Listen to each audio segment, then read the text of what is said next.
Te Maurei. Good morning, welcome to this ordinary meeting of Nelson City Council. I'll ask that you all stand for the opening prayer. Almighty God, sovereign in all things, bless this city and its people. Guide us in local government each day that our decisions may be wise and just, and magnify your holy name. Amen. Amen.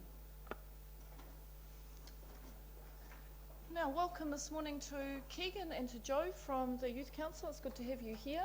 First council meeting of the year. Welcome back to councillors. We have apologies this morning from Councillor Davey and Councillor Ward, and I'll move that we accept the apologies. Do I have a seconder? Thank you, Councillor Noonan. I will put that we accept the apologies. All those in favour? Aye. Against? Carried. Thank you. Now, in terms of order of business today, this is quite a brief council meeting. I did consider whether we would take it out of the diary, but as matters are ready for reporting, I'm quite keen to keep moving them through. So we had it in the diary, and this matter means that if we deal with it today, then things can get underway, and I think that's positive. Good morning, Councillor Skinner. Now, order of business today will be as set out on the agenda sheet. If you have any interests, I'd ask that you please declare those in relation to the item. And just since it's the start of the year, it's worth reviewing your interest register and just ensuring that it is up to date. And I might just ask that the EAs just send out a note, an email with that regard, and just with the what's on the interest register, so you can review them, make sure that they're up to date. We have a public forum presentation this morning from Mr. Gear Thompson. Mr. Kenneth Thompson would like to speak with us with regard to Lewis Stanton, and Mr. Thompson will be first up in a moment. There are no other, I understand there are no other public forum presentations this morning. Or do we have any? No, not for council, no. I think later on planning and regulatory there are a few. All right, in that case, I'll invite Mr. Thompson to join the table. Good morning, Gear. Just ask that you use the microphone when you're speaking. Thank you. Thank you, Madam Mayor and councillors, for this opportunity. It's a problem that I believe needs rectifying, and rectifying quickly.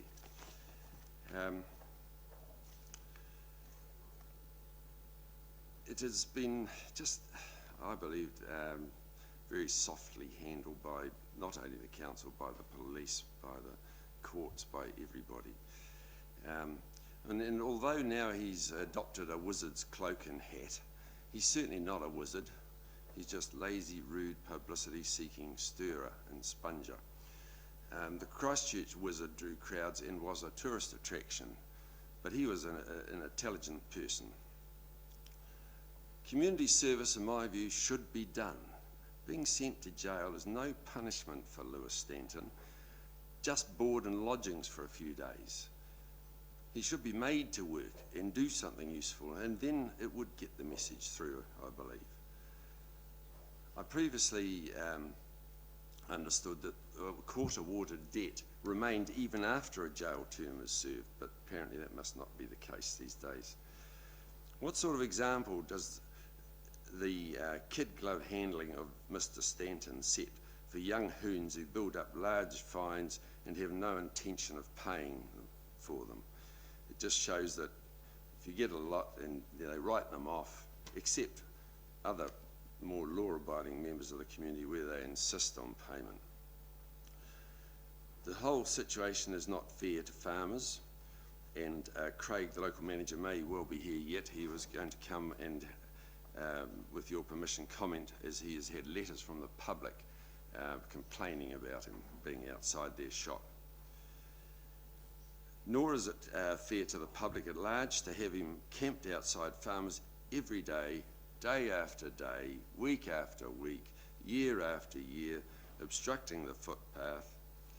And for all intents and purposes, he's begging, which is illegal. He's got his bowl out in front, and I've seen people putting money in it.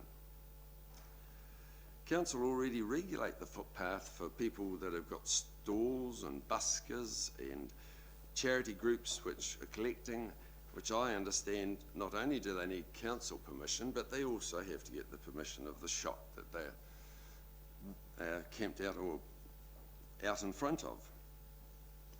And begging is outlawed, as I understand it as well. What I'd like to see done as soon as possible is for the council to pass a bylaw limiting the protest by anybody or group for a maximum of 7 days per year, and that gives them every chance to get their message across, which, you know, a lot of people have got good legitimate protests. They can either do it in one group, one time, or they can do it over the year. That way, people like Lewis Stanton wouldn't be able to park themselves there and go on all year. And what's worse, he's protesting against the council too. For the council to,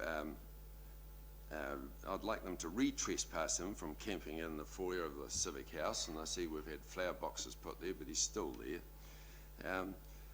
And why, I'd like to know, was the previous trespass notice withdrawn? You know, if you've got a good trespass notice, well, let's act on it. Because we've had difficulty with our trespass notices for him, but we hope the next one will be good and watertight. There is no need for him and other vagabonds, which he attracts. They all sort of group together and camp and sleep around the place. We've got a welfare system and a night shelter, and I believe Mr. Stanton's mother lives in Nelson as well. I want an even-handed approach to fines and things like that. It appears as he gets away with blue murder, whereas the rest of us get, you know, have to pay and don't get leniency. Because, just as a small example, my daughter was letting an American exchange student off for a day's experience at the girls' college, engine running outside the gates of the girls' college. The council car, which photographs people and sends out fines, obviously on the other side of the road, nobody else around, gets a $40 fine. We objected, or I objected anyway, and no, got to pay. Lewis Stanton, different story. Now, I just wonder, is Craig here? Oh, that's unfortunate he's not able to have made it, but he's had protest letters from the public saying that they want them to do something about getting rid of him outside his shop, and quite rightly so too, I would say. But I'm sure he'd be happy to provide the council with copies of those letters anyway. Thank you. Thank you, Mr. Thompson. Any questions for Mr. Thompson? Councillor Barker. Thank you, Your Worship. Gear, when did you or your tenant start the legal action against him? Did you mention? Well,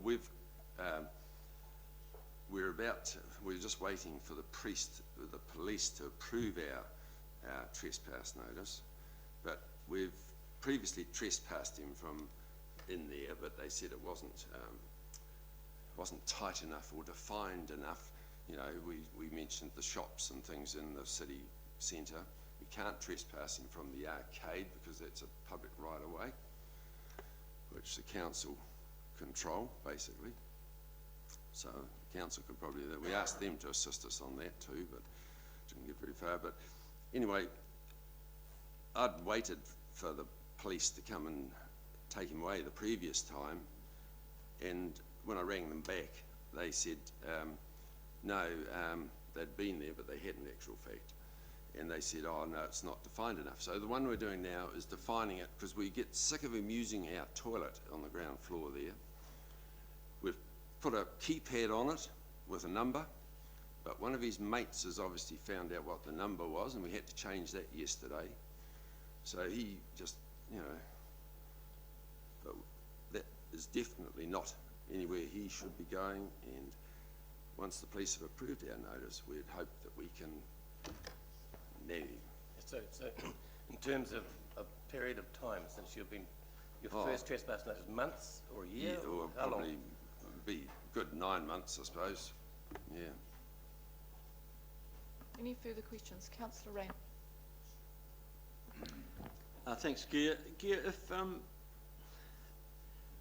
Mr. Stanton paid all of his fines, served all of his jail time, and did all of his community service and abided by trespass notices and didn't trespass on certain properties, everything, every box ticked, but continued to come to the main street of Nelson, what would we do about it? What would you do about it? Well, that's what I'm suggesting. You have a bylaw. He could only come and protest. He could walk down the street as much as he likes.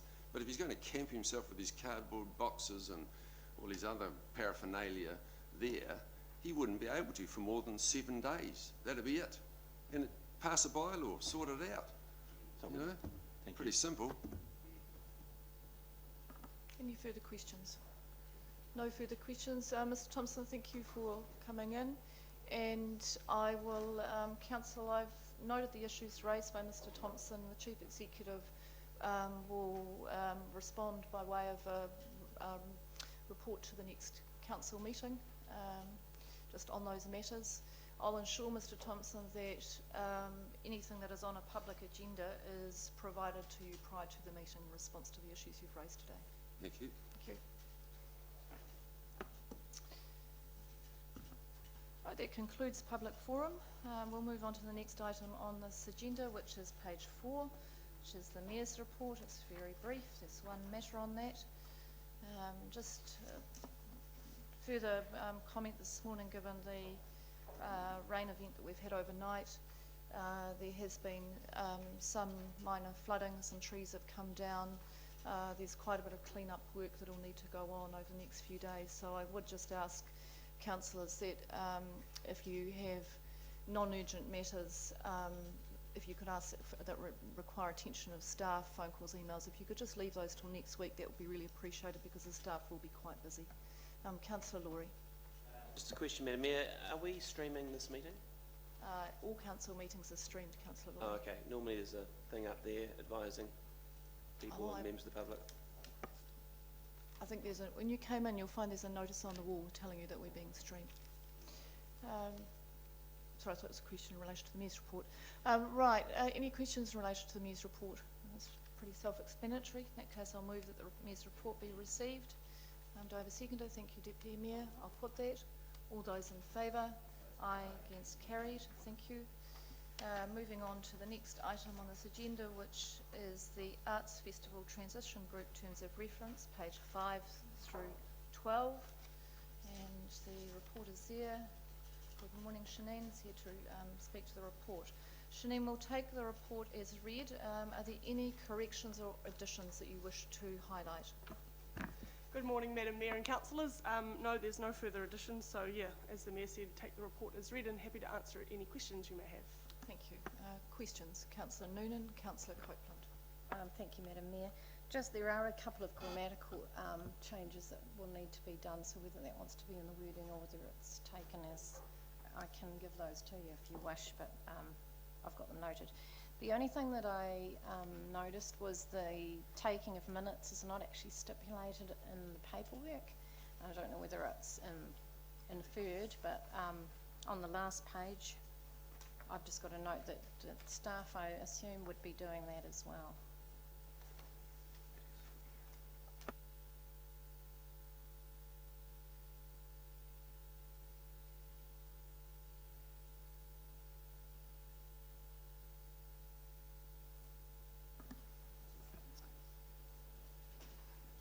Through you, Madam Mayor, so Thank you. under point 9 of the terms of reference, in the last point, this says to maintain records of processes used and options considered, but we could clarify that and make it more clear that it should be minutes taken.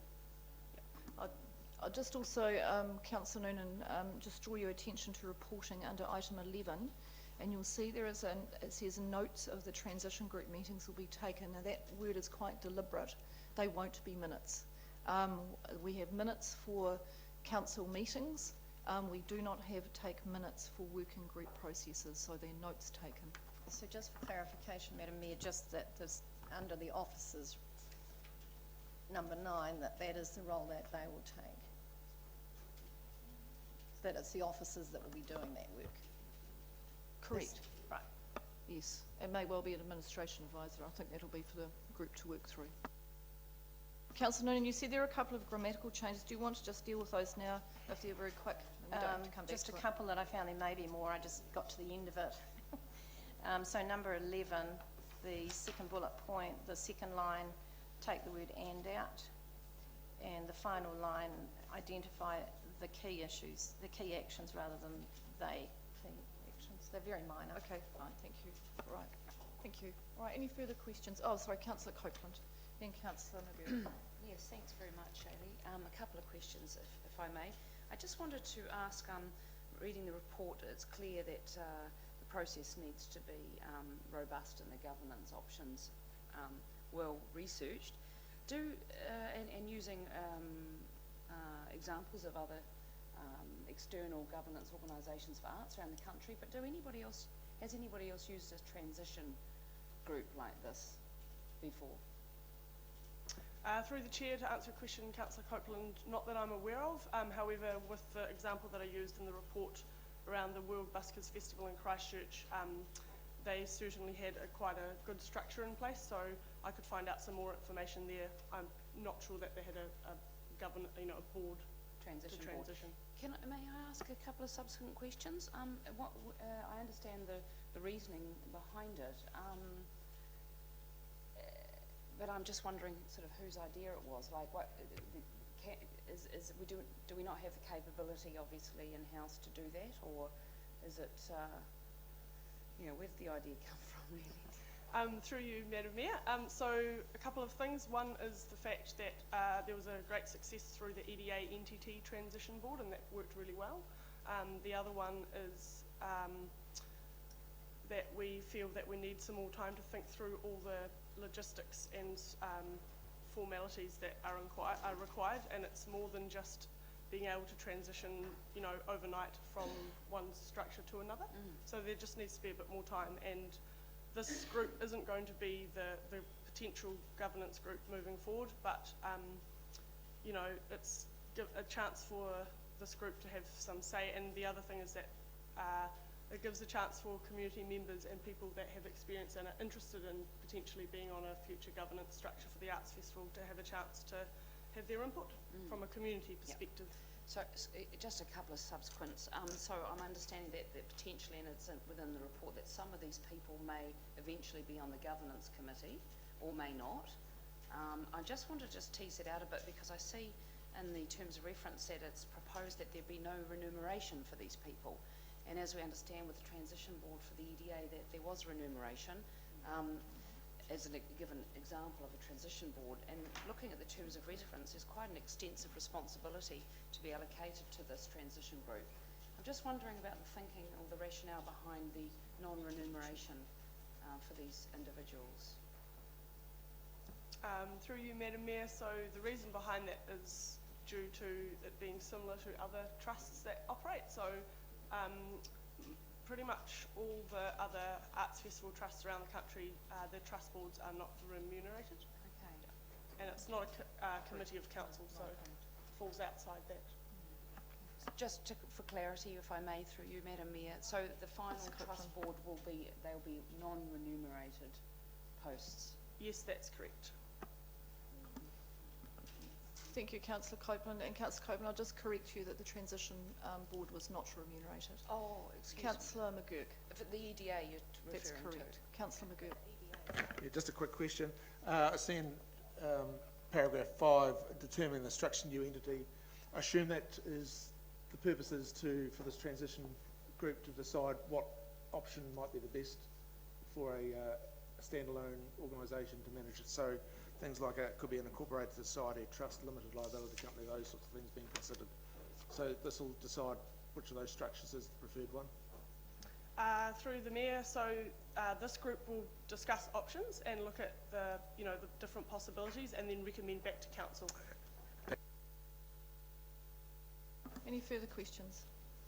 All right, Councillor Copeland, another question? May or may not be the correct forum, but it's beyond me how a trust organisation responsible for the governance and production of the Arts Festival, they're going to be non-remunerated. So is that a given? Is it already? They're non-remunerated positions. Shanine? Through you, Madam Mayor, so no, it's not a given. It hasn't actually been decided whether it would be a trust board or not. But yeah, just given other models around the country, they're not remunerated, so potentially this group may not be as well, if that was the proposed structure that this group recommends back to council. So how do they find the time to do this work? Right, that question's been answered. So, Councillor, that's if you wish to, this is a transition group process. These are the terms of reference to the transition group process. The transition group will consider options around all sorts of things and work their way through those steps. So, but the transition group itself is not, the proposal is that they are not remunerated, nor was a transition group remunerated for the EDA NTT transition. People are actually very willing, we have found, to contribute their time to their city, and the remuneration hasn't seemed to be a particularly motivating factor in these things. So moving forward as to whether those roles are remunerated or not for a permanent structure, I'm sure we may well get some feedback through the group on that basis, but what we've got in the report is that does not tend to be the case around the country. Right, any further questions? Otherwise, no further questions. In that case, I'm happy to move the recommendation. Do I have a seconder for that recommendation? Thank you, Councillor Barker. Speaking to the recommendation. Does anyone wish to speak to the recommendation? Thank you to the councillors who are prepared to assist with that. That's Councillor Rainey and Councillor Noonan. Councillor Rainey. Well, I'm going to support this, obviously. I think this is a significant step for the city, and one that this council hasn't taken lightly after much consideration. I do endorse the concept of a transition group. This is new territory for Nelson City Council moving in this way, and I think it does give us the opportunity to take a good amount of time to make sure that what the final entity is something that we're all that the council and the community is happy with. I hear what Councillor Copeland is saying about remuneration, and of course, potentially that is one of the considerations that the new entity could consider, because it depends on what the new entity is. Some entities you cannot have remuneration if you're a straight out charitable trust, I think. I'm not absolutely certain about that, but that is something that I'm sure that the transition group could put their mind to, and that the final entity, whatever it ends up being, if it ends up being, can also put their mind to as well. So one of the things that is tremendously important is that we realise that that what we're considering here is of great importance to the people of Nelson, and the calibre of the final governance structure, the calibre of the people who are participating in the final governance structure is extremely important. To be blunt, we can't just attract a whole lot of people who are interested in the arts festival. We need people with a whole range of skills that are going to give this thing real strength and resilience. And I'm sure that the process that has been put forward in today's report and recommendation is the right one to follow. Anyone else wish to speak to the motion? Councillor Copeland. Well, I'm going to support this as well, and I think it's very timely and a very proactive and forward-moving strategy of council to place this area of work in an external body. So I'm just fully behind this, and it's been great work bringing it to this point, and understanding the concept of the transition board. I'm looking forward to seeing their recommendations, and comforted by the fact that so many good minds will be put into the mix to come out with the best outcome for the Arts Festival and associated events. So well done, good work, and I'm definitely supporting this. Right, no one else wishes to speak to this. I'm pleased to see this paper here. We did bring it forward today. As I said, we could have left today's meeting, but we're actually very keen to get on with this. It is consistent with the long-term plan and where we wish to head, and as the approach about this council has been one of real partnership with the community, and this is yet another step to build on that partnership. We have discussed options around the Arts Festival and providing good governance, because I think it is fair to say that we all recognise that the strength of governance oversight is somewhat limited while it sits in this forum, and I agree and endorse with the approach that's being taken. So I look forward to seeing the report back, and again I thank the councillors who are taking on an additional role to move this forward, so thank you both. I'm going to put the motion. All those in favour? Aye. Against? Carried. Thank you. That concludes the business in the brief council meeting this morning, and I will close the meeting. Thank you for your attendance.